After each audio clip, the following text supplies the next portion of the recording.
All right, and now for something completely different. The former National Intelligence Director is revealing a new government report on UFOs will be full of never-before-seen or heard intel. Frankly, there are a lot more sightings than have been made public. We're talking about objects that, frankly, engage in actions that are difficult to explain, that movements that are hard to replicate, that we don't have the technology for. Okay, joining us right now to discuss is Lou Elizondo. He is the former director of the Advanced Aerospace Threat Identification Program, a Pentagon unit that studies UFOs. Lou, good morning to you.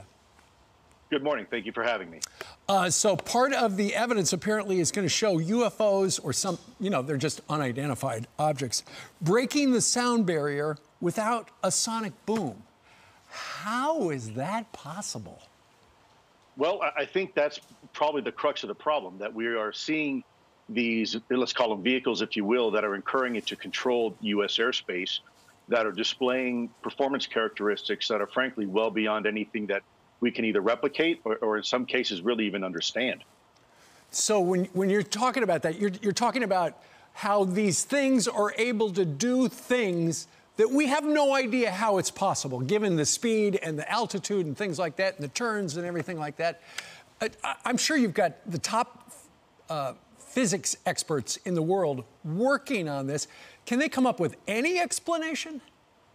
I think as we begin to look at this, we're beginning to realize that a lot of this really isn't breaking the laws of physics. What it's doing is really breaking our understanding of the current laws of physics that we are looking at. In essence, these things, if you look at quantum physics, there's a lot of modeling right now that suggests that a lot of this performance can be explained if you have a really deep understanding of quantum physics. And by the way, you're absolutely right. There's 5 unique observables that these things are displaying. One is instantaneous acceleration. The second one is hypersonic velocity.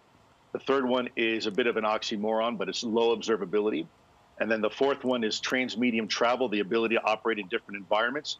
And then the last observable is this, if you will, this weird positive lift or anti-gravity, where you have these vehicles with no wings, no control surfaces, no engines, and yet somehow they're able to fly and frankly outperform some of the very best aircraft that we have in our inventory.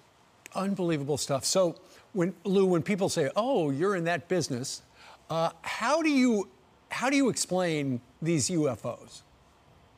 Sure. Well, my business has always been that as an investigator.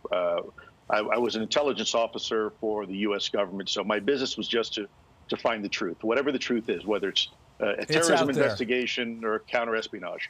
Yeah, we applied the same methodologies we did investigating terrorist, if you will, operations and operatives as we did with this. And the information is very compelling. It's real. Yeah. Okay, it's real. Are they from another planet? Well, I think it's too early to tell. The 3 options that have been presented, that is our secret technology, but we've done a terrible job at coordinating the testing of this technology for decades with ourselves, which is highly unlikely. The second option is that it's foreign adversarial technology, which, if you were to ask me, would be a huge intelligence failure of this country because we've been technologically leapfrogged. Or the third option is that it's something completely different. If it's not ours and it's not theirs, well, then it's someone or something else. I can't wait for this report to come out. Lou, thank you very much for joining us today. Interesting stuff. Sir, my pleasure.